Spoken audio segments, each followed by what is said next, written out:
Good morning. Hello. We're recording. Okay. Well, we could always edit the early bit out. The hot mic I, moment. I, Time was I spent like away. the Mr. Rogers intro. Oh, what was my Mr. Rogers intro? Like the part where when Mr. Rogers starts and he like hangs up his jacket and puts his slippers Oh, on. that's right. The very candid moments. Yes. He's On like, stage. "You're coming into my home now.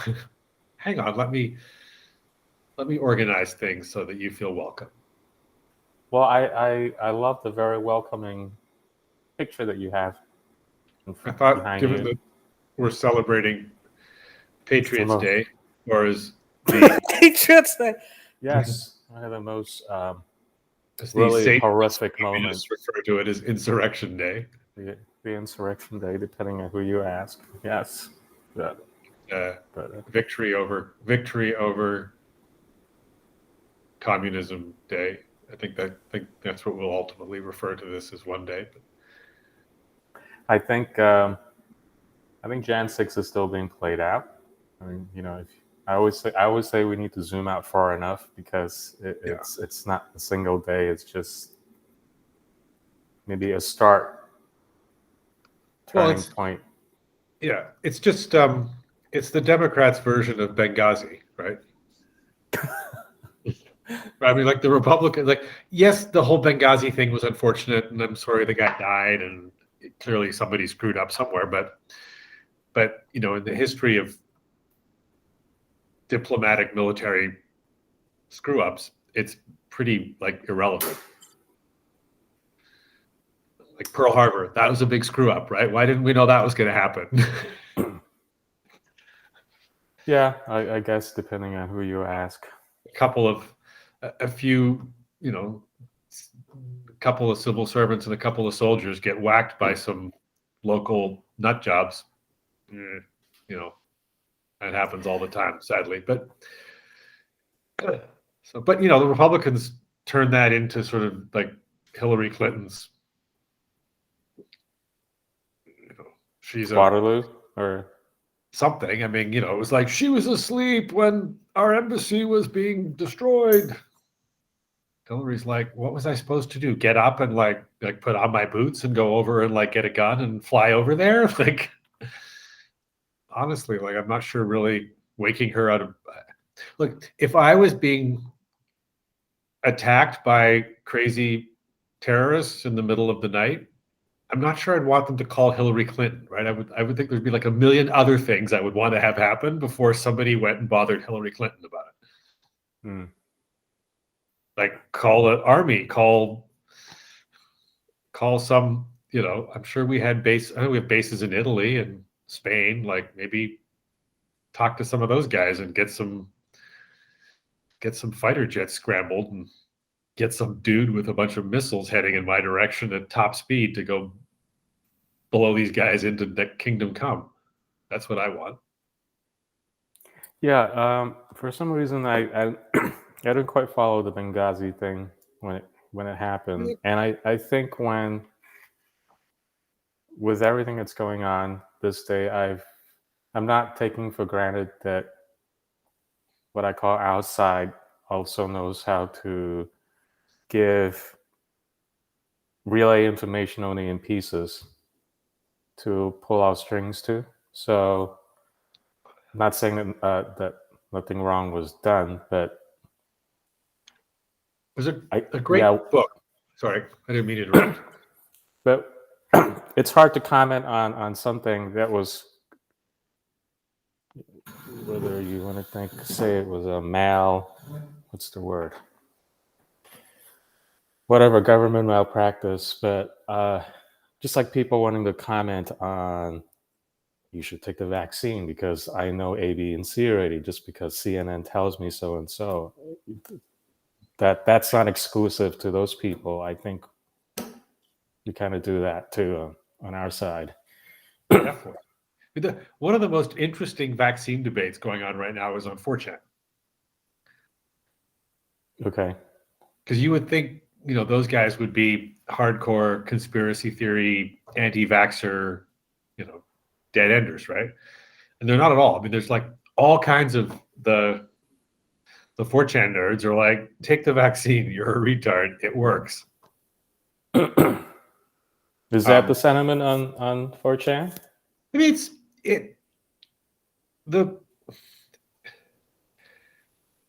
you should probably take it. Like the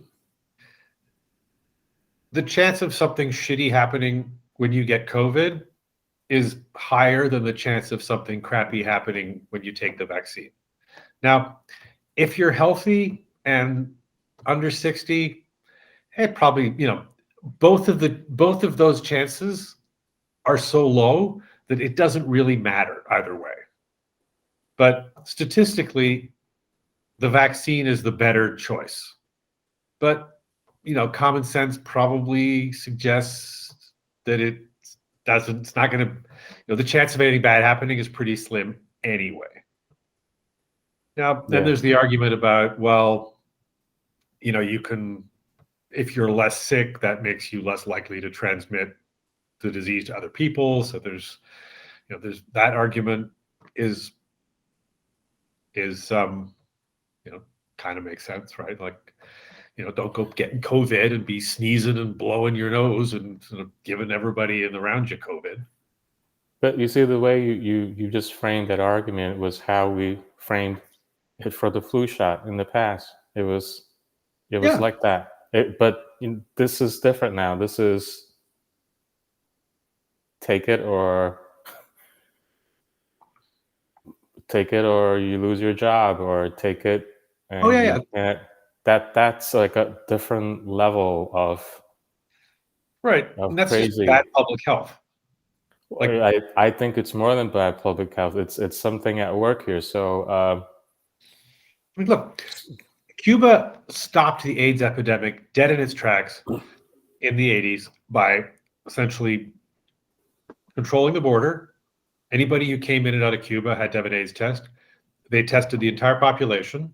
They took anybody who tested positive for AIDS and they put them in a kind of high-end concentration camp where you lived out your life in sort of modest comfort. I want everyone to know that David has a way of, we've decided that even he may not know it subconsciously, but he has a way of pushing certain of my buttons to get me to respond. I think this is what Michael Malice called trolling. It's a very, very sophisticated way of, like, that kid that steps into the elevator and starts pushing all those buttons just to see where all the floors go. Well, David's doing that right now. So just be mindful. I just want to, for people listening this, and David, I should not say David. Anyway, we're going to redact your name. I did not say your last name because there are a lot of people, NDR people watching this too. So just a caveat, everyone, Mr. Arcana Grayson is actually very patriotic and he loves his country as much as I do. So right. My point is like autocratic, tyrannical public health measures can work.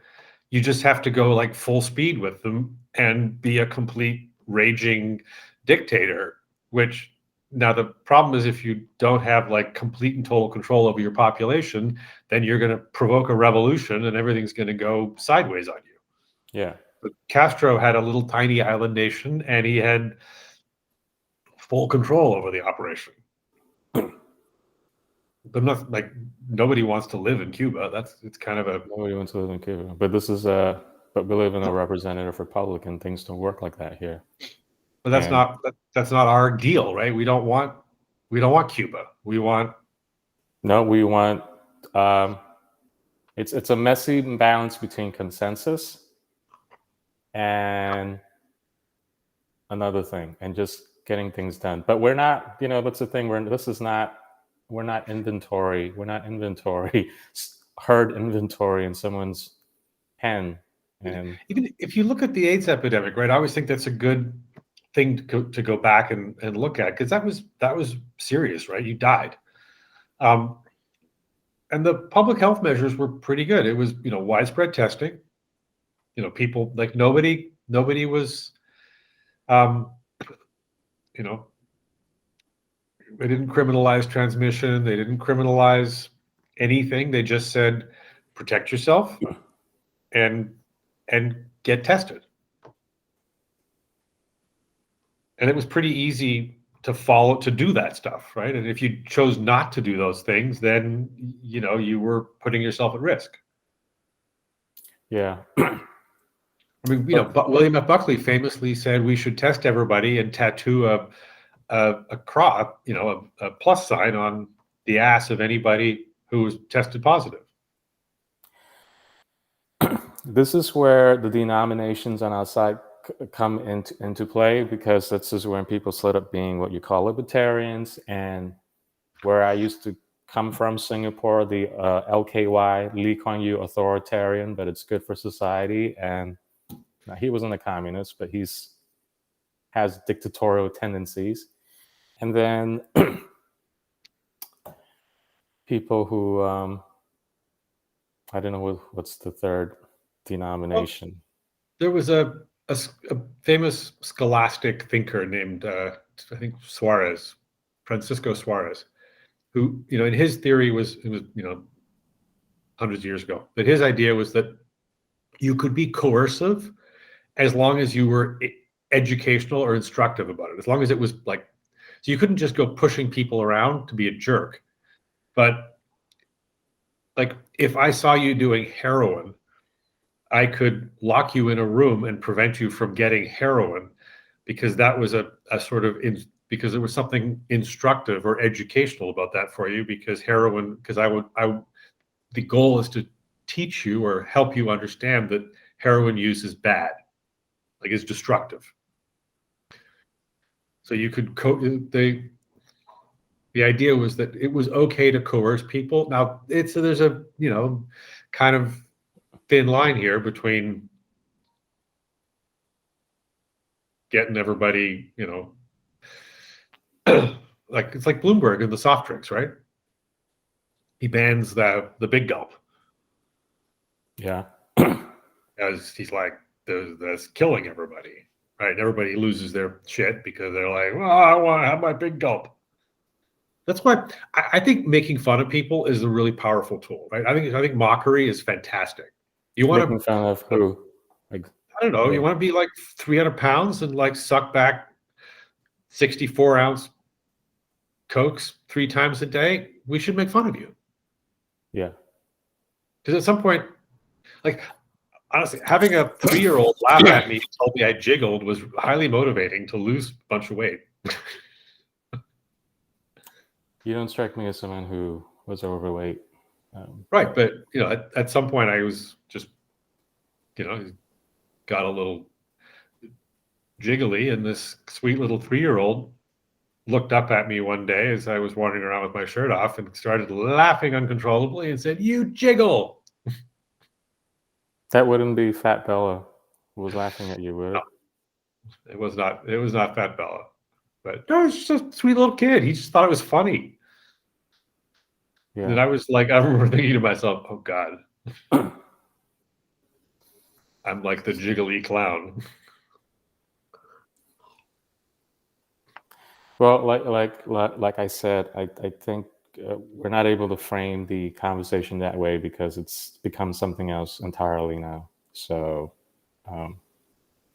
what? Because you can't make fun of people? No. I mean these people are just all out crazy totalitarians. They're just, and that's how I see it. So there's a book by a guy named James Burnham called The Managerial Revolution. And then it was a post-World War II group. There's a guy, Alexander Kojev, he's a European thinker, underrated, underappreciated thinker. And so a lot of this is motivated by the desire to get rid of political conflict that ultimately turns violent, because they look at the 20th century and they go, okay, that was a disaster. We killed hundreds of millions of people. We had global warfare. Let's not do that again, right? Is there any other way we can organize the world? Because this having a world war every 30, 40 years seems not fun. So they come up with this idea of this, it's the the technocracy, right? So what we're going to do is take problems that might have been solved in the political sphere, and we're going to push them over into the bureaucratic sphere. And then we're going to use just, we're going to bore everybody to death. So if there's I don't know, let's say there's a border dispute between Russia and the Ukraine in the Donbass. Well, instead of sending two armies in there to fight about it, let's just refer it to some international border resolution authority, and then they're going to study it for 20 years, and they're going to make recommendations, and then there'll be conferences, and people will meet, and they just grind. It's sort of like the Israeli-Palestinian conflict, right? It's like there's nobody expects it to ever be resolved. It's just in this bureaucratic hell where it will exist until the end of time, because that's the way to stop having a war. And so the way you keep everybody in there is you use this thing called anarcho-tyranny. So you create chaos, because as soon as you start to have, like we see this happening in Manhattan right now, right? In New York. So we're just going to, like the new DA is going to unleash, there's just going to be all this chaos, all this disruptive kind of vaguely low-level criminal activity, and that's going to legitimize a lot of emergency measures and sort of conferences and bureaucratic initiatives that are going to take money, that are going to overlay. So, with, a group of people who are going to make policies to force things to happen. So instead of having like a set of rules, because once you have rules, right, you're going to have people who break them, and then you have to do something about the people who break them. You have this super fuzzy, messy world, and then this big group of people who are constantly in a state trying to solve all the problems. And then you just, by virtue of keeping the chaos at this kind of low level insanity, you stop big fights or big conflicts from breaking out. It's like the low level forest fire, a constant low level forest fire to stop the big forest fire from happening. Not saying I agree with it, but I'm saying that's the plan. That's the general objective.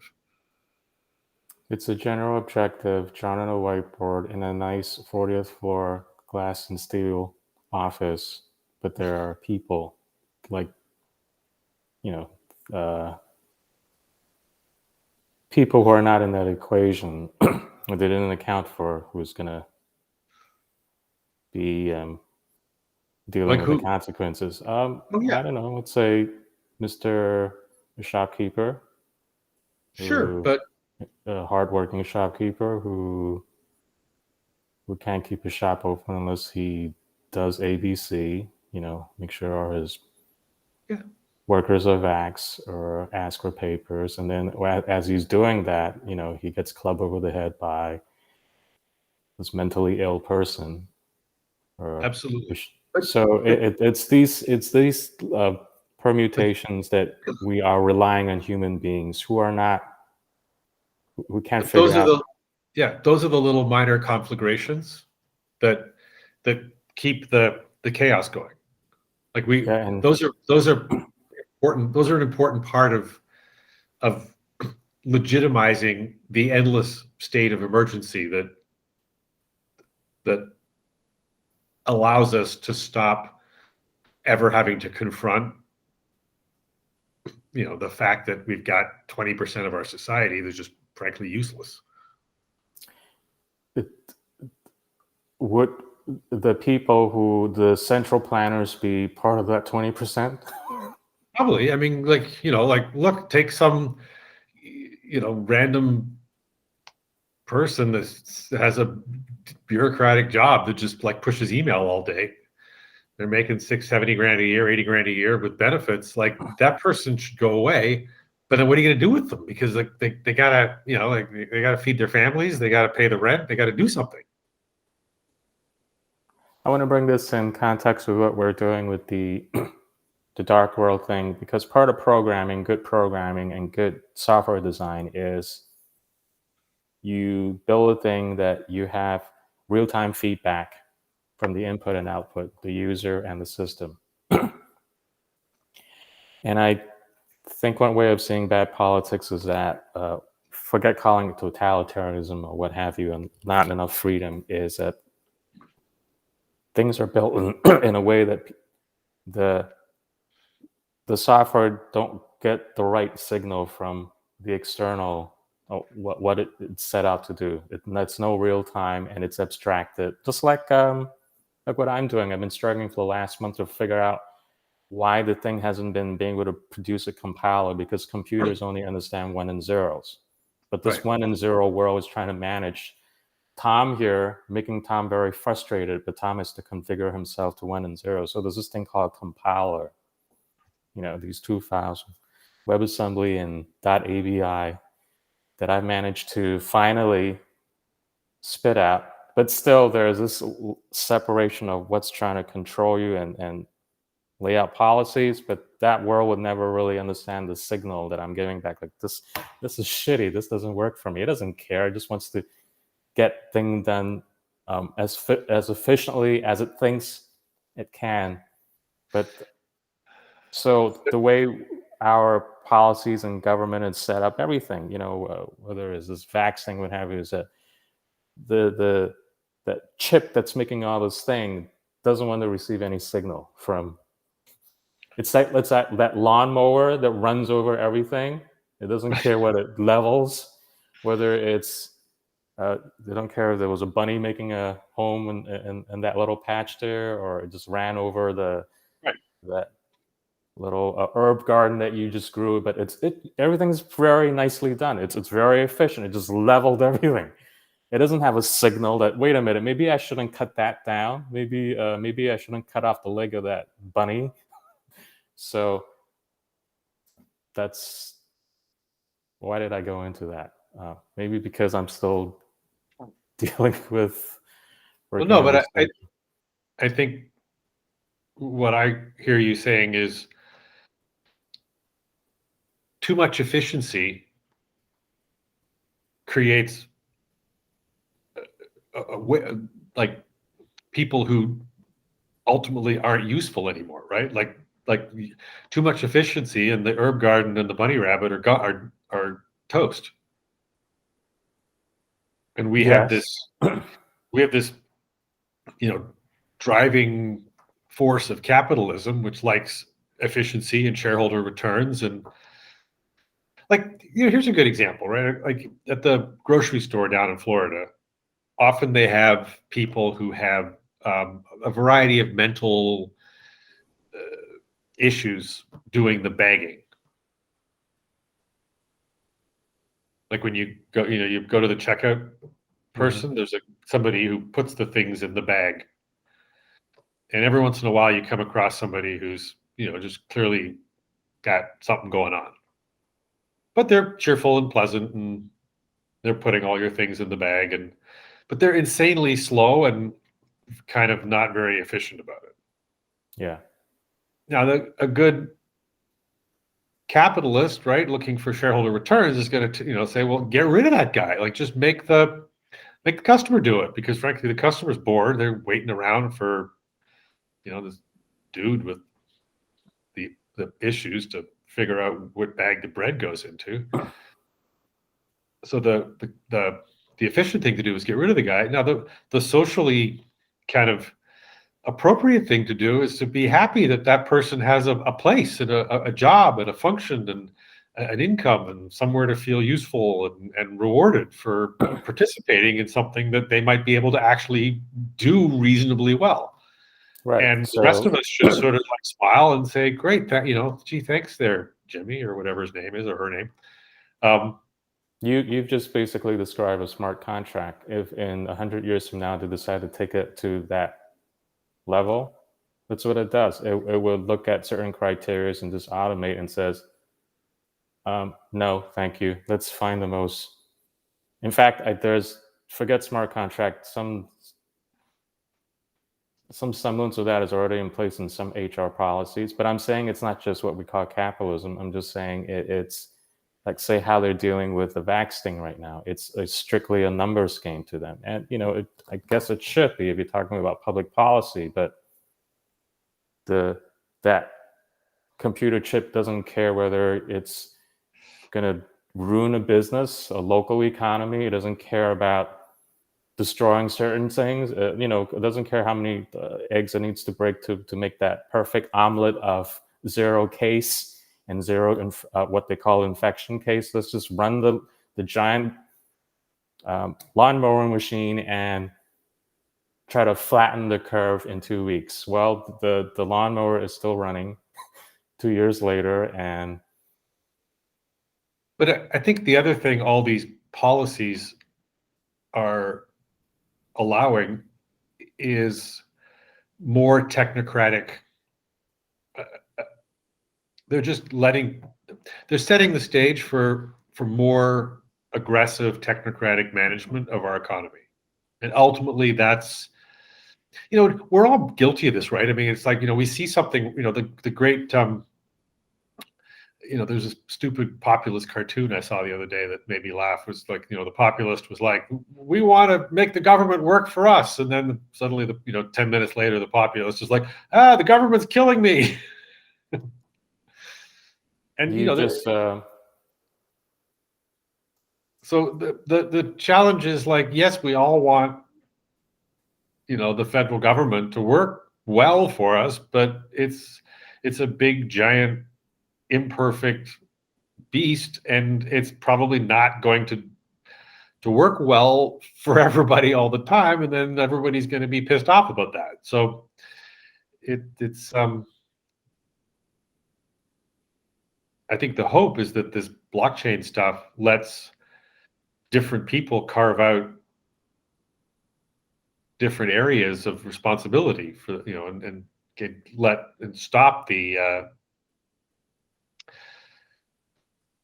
this sort of if you want to be if you want to live in a world, let's say if your political belief is you want to live in a world like Singapore where you trust central planners, but for that to work, for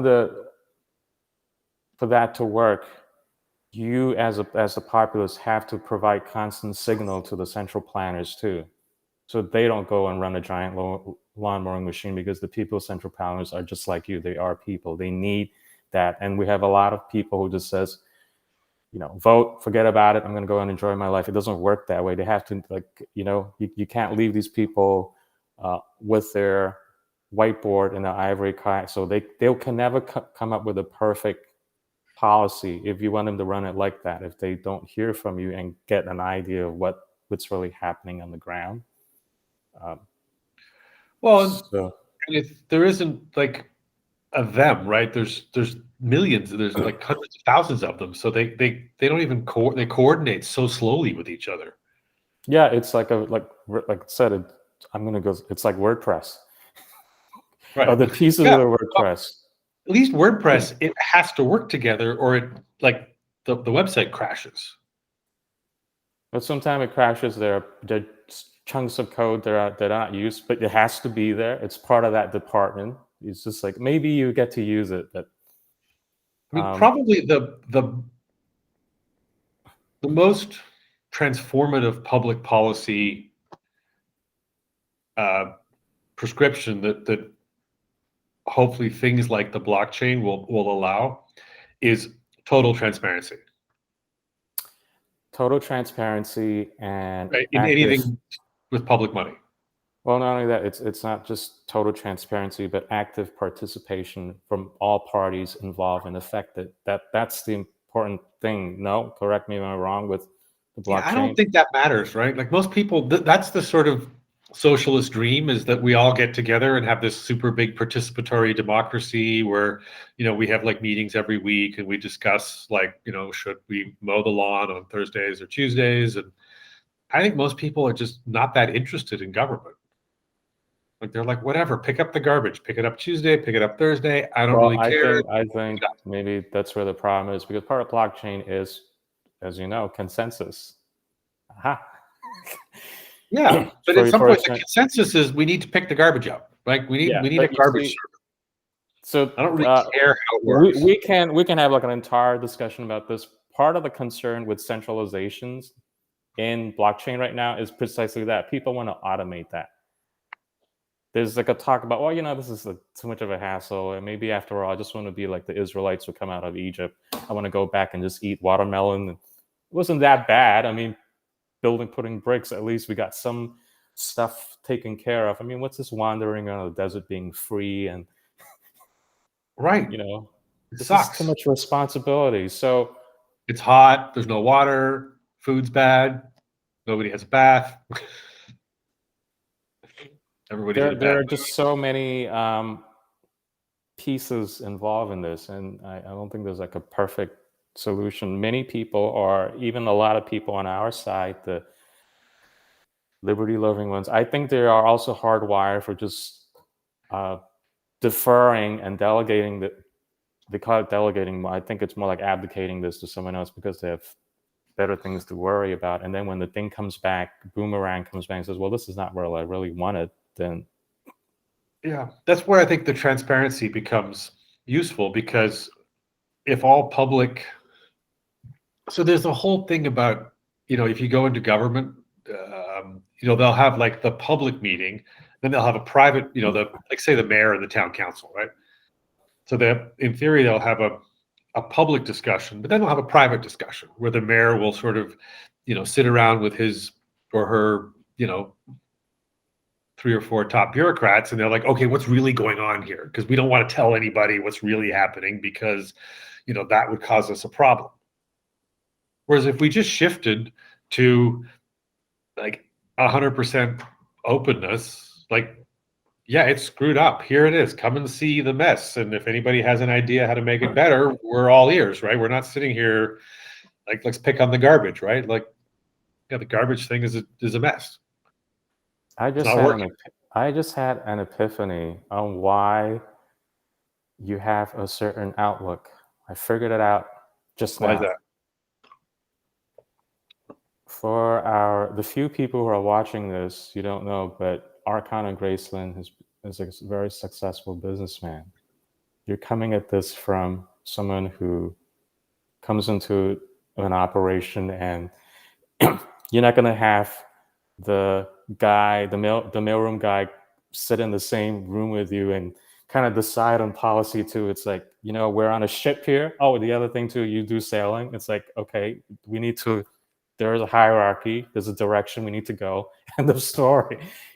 What's this like? Let's pause and figure out what everyone wants and who's feeling, we're not going to hurt. I think Most that's people don't know what they want.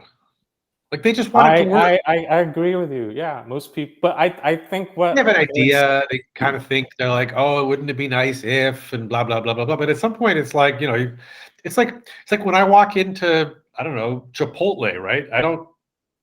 I'm like, I just want it to work. I don't really have a lot of like, oh gosh, I wish the plastic chairs were an inch wider and swiveled more. Like, I don't really care. yeah, I mean, except yeah, it'd be nicer if it wasn't quite such a like industrial hellhole. That would be better. I could, make a request to the fast food people of America, would be, please don't make your, but everybody figured out that, you don't make money having people hang around. hmm, You make the seats vaguely uncomfortable and people tend to shove off.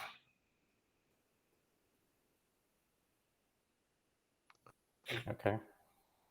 But maybe that, just from a cultural perspective, you go to a place like France, which actually has nice, comfortable cafe style seating, and people go park themselves there for 4 hours sipping an espresso. And that is a sign of things are working because the Oh, hobo's not coming up to them and says, "Excuse me, you're going to eat that?" Or right. You're not getting harassed, but also, like, you're not at your job. Like, it's 2 in the afternoon and you're sipping espresso in the cafe. Like, what's up there, buddy? Is it your are day people off? sipping cafe at 2 o'clock in the afternoon? And Like, some people are. I'm mostly tourists, frankly. yeah. Well, we But were going to talk about Jan 6, and I think we kind of are, though. That's the whole point, is to have, like, because, the Patriots Day was about transparency in the process. And what happened in the last election was profoundly untransparent and chaotic. I don't think anybody really knows what happened. And that was by design. It was just supposed to be a big mess. Like nobody could ever pick through the spaghetti and figure out what actually happened.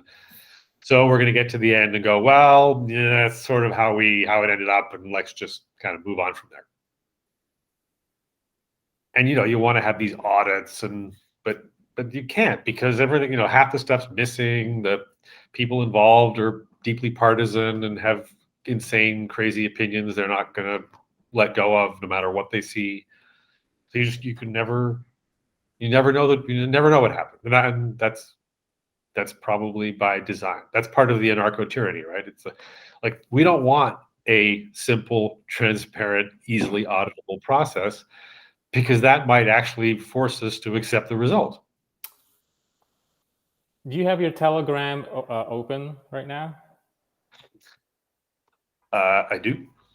Okay. Well, keep talking. I'm going to send something to you right now, and you tell me. But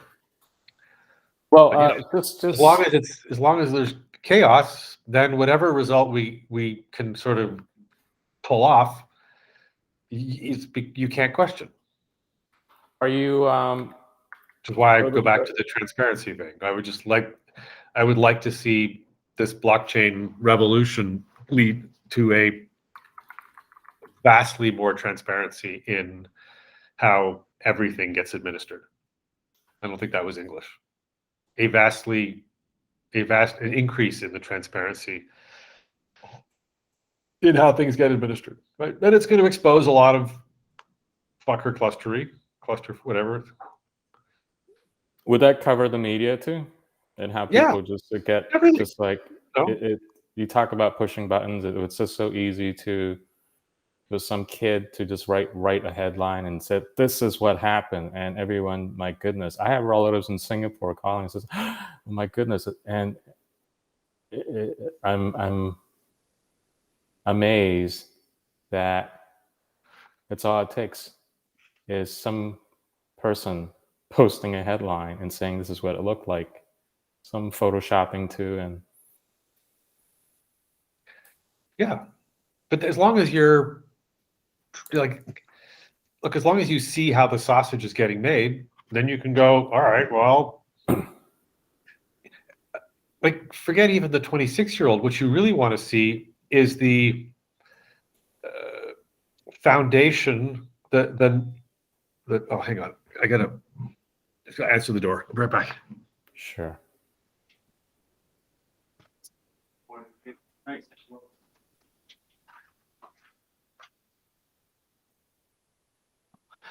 Sorry about that.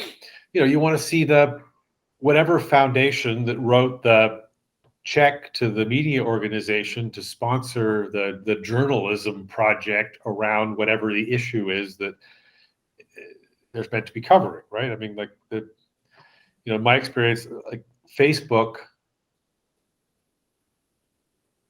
gave the group that I was associated with a big chunk of money to write about gun violence.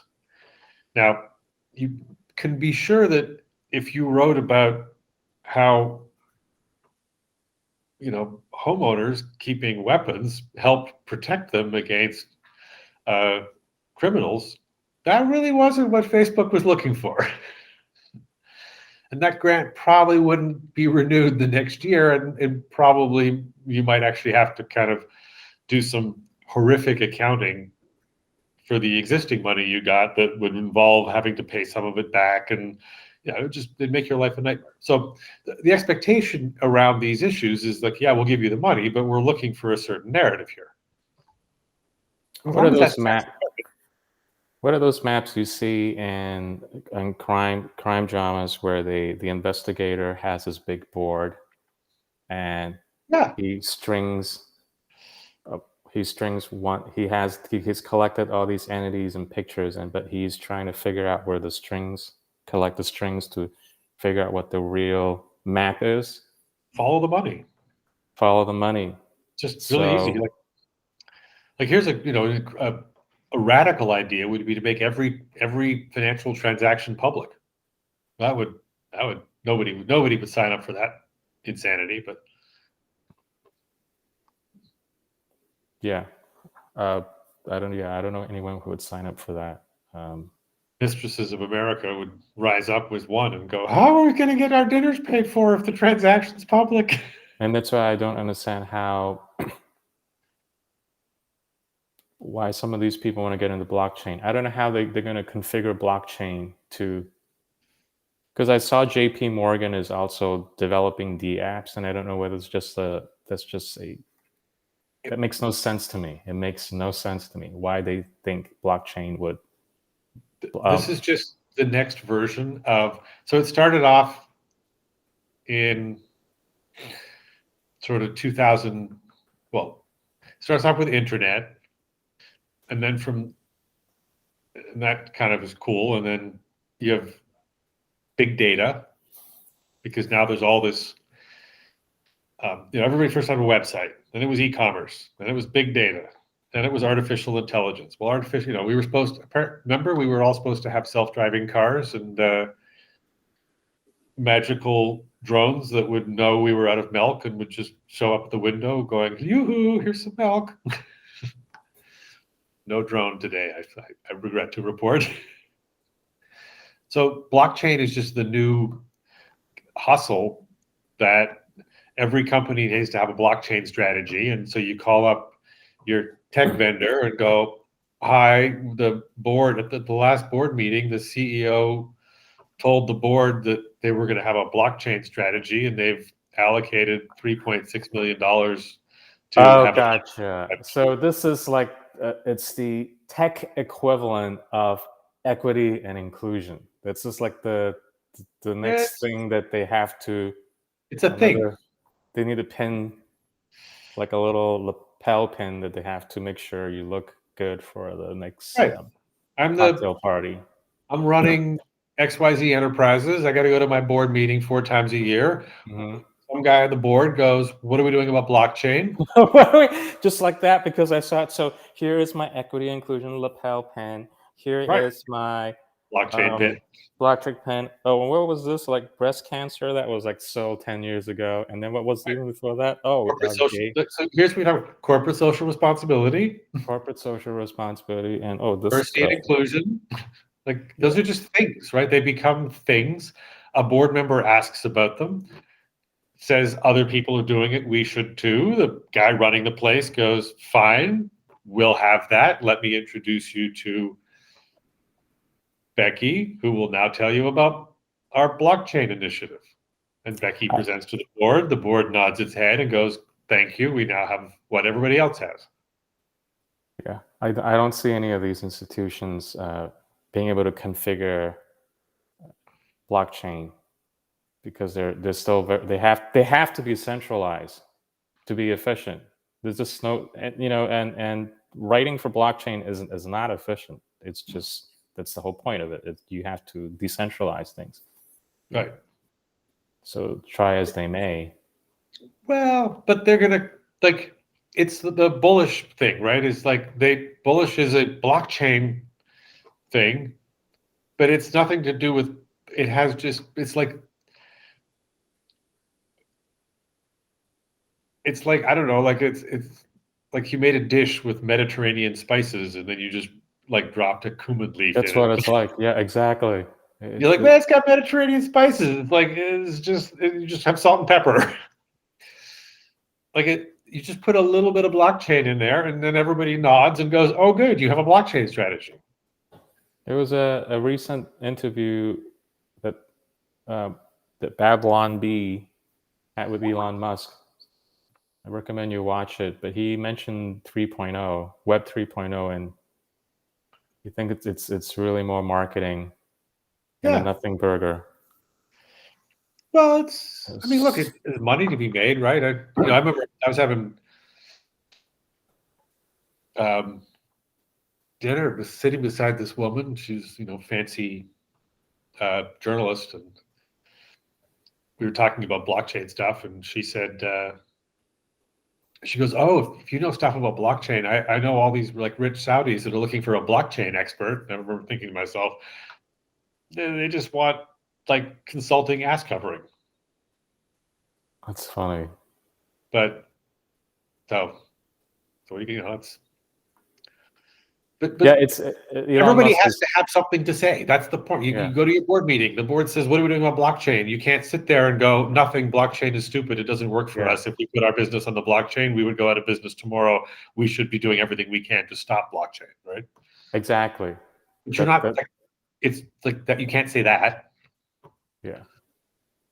So you got to say, well, we've hired Blockchain Consulting Inc., who is helping us craft our blockchain strategy based on industry best practices. So whatever. We're now accepting Bitcoin for payment on our things. But that's great. One of the characteristics of centralized institutions and tech giants and all that is to have the ability to have a kill switch, to be able to pull the plug on your competitor and things like that. That's why I thought this thing isn't going to help them, and you're right. It's just a thing that they want to put, a little lapel pin that they want to put on so they can go and crash some cool party and says, oh yeah, blockchain. And but at least in the crypto that we're working on in EOS, it is, if you don't know this already, is written in C++. It's written in C++, so I don't know Right. how it's Web 3.0. It's not. It's not even a thing. It's a unedited or unfalsifiable ledger. That's and it's transparent. That's the big shift in blockchain is every transaction is now public. Every contract is public. You can Go follow the to, money. It's really easy. You just write a little program to go, okay, like where did follow all those transactions? and it's transparent because you can go to websites like I think it's blocks.io Yeah, Explorer. it's like you just explore any block. There's like millions of Yeah. blockchain explorers. You just go in and go, who gave Tom money in the past 3 years? Right. If you can go to that blockchain, it will just show you all the transaction and you can see it for yourself. So Right. I can say, oh, look, Tom's getting money from the, you know, Toaster Foundation I wonder why. Hey, Tom, what's up with the 10 grand from the Toaster Foundation? You can say, well, we think toasters are a really important part of life. And the Toaster Foundation wanted to help us highlight our important contributions to the world of toasters. now that said, you can also set up a private blockchain, which Right. It's called an sounds like an Excel spreadsheet. oxymoron. No, it sounds like exactly. Well, I'm saying then it becomes like an oxymoron to the whole Right. It's not a utopia of private blockchain. blockchain. But It's you a can private write blockchain. You can change it. It's not a blockchain. Like, I'm just telling you, this is what it's being put out there because they said it's like a monogamous marriage. yeah. Not a monogamous marriage. I meant like, no, I didn't mean monogamous. What's like when you're by yourself? Autonomous marriage. Loser. Right. It's like I'm married. Incel. Those things like I married myself. I got to 40 and decided that I was unique, so I'm just going to marry myself. Denial. Being like in complete incel in denial, just making himself feel better by telling himself, giving certain terms to package Or the that we're like marrying miserable your dog. situation. I don't think I heard about that. That's this. When I hear stories of that, I'm saying, God, you need to send a second flood. This is the first one that work out.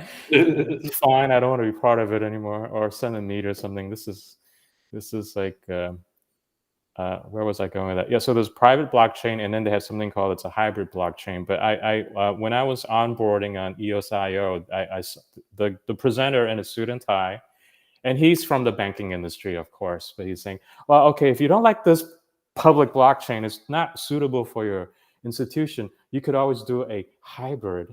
Hybrid sounds fancy, right? It's a bit of both, and then you can do a private blockchain. Now, I'm going to quiz you right now, David. the institutions now that are messing around, the banking institutions that mentioned that messing around with blockchain, which type of blockchain do you think they're currently developing? Public blockchain, a hybrid blockchain, or private blockchain? Which That's a door? tough one. I don't think anybody could really reasonably figure that out. Which door would J.P. Morgan be?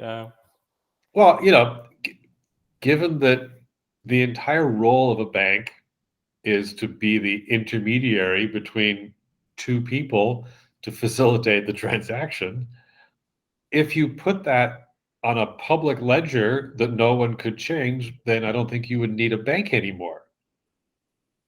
So I think Correct. as a bank, you probably would want to pick the private one that you could change, because that's the whole point of a bank. And there you go. That's door number 3, and you win a trip. Free trip to Orlando. So no, Family of 3. I think Bank of America actually wrote, it's part of their disclosure requirements, but all the big banks have effectively written to their shareholders going, blockchains can put us out of business. I don't think I'm privy to that, but you move in different circles. Okay. The banks are required to disclose material risks. It's one of the 8 billion rules that govern banking in the world. Am I guessing that they have an entire floor devoted to studying trends and what could put them out of business then? And it's how their they job. could There's a risk guy who stay ahead. The law says if there's a risk to you going out of business, you need to disclose that risk to your shareholders and your customers and the regulators, because we want to understand, we don't want your banks to go out of business because that's bad. So but that's the bank's job interesting. is to say, I don't know. Now I don't know. This is when I want to put on my tinfoil and figure out why. I've been complaining for the last 3 videos about how there's been a lack of documentation, lack of push towards mass adoption from front end users to master blockchain programming, smart contracts. Yeah. And I can't help to think that maybe the market incentives, that there are other players in the market that it's just, they're not going to put money towards something like you're that. Nuts. So it's not getting enough TLC, love and attention. It's like because it's like giving Al Qaeda nuclear weapons. Why would you do that? Yeah, I know you have a fascination with the desert people. Maybe you should go watch Dune. Have you watched Dune? No, I want to though. I'm looking. Dune. The movie's supposed to be really good. The story is but we're forging ahead. I've managed. Did you want to share that link? The Udemy. The Udemy. Yeah. If you happen to find this video in the remote corner of the YouTube, the vastness of the YouTube galaxy, and you're looking for a tutorial on how to get started on the EOS IO smart contract dev thing, there is this site that I found after a few months that is by far the most comprehensive. You know what I'm going to do, Tom? Is I'll just throw it in the I'll throw the link in the video description. Yeah. Okay. Because I don't like sharing the screen. Who cares? It just says, yeah. So I went through a lot of hassle for anyone if you're typing this, you're just Googling or searching and stuff, and said, where can I find the most comprehensive and intact walkthrough of how to build your very first basic Hello World smart contract and deploy it to the testnet, then the mainnet. This is the link that I found. Excellent. All right. Well, otherwise, you're going to be wandering around forums and trying to piece together all these weird tutorials of half-finished tutorials from people from other parts of the world. And Cool. All right. Well, I will okay. definitely put that in the description. Okay, I think we've bored everybody enough now. I Happy think we Patriots have. Day, Tom. Yes, you too. All right. That was Yeah. fun. Later.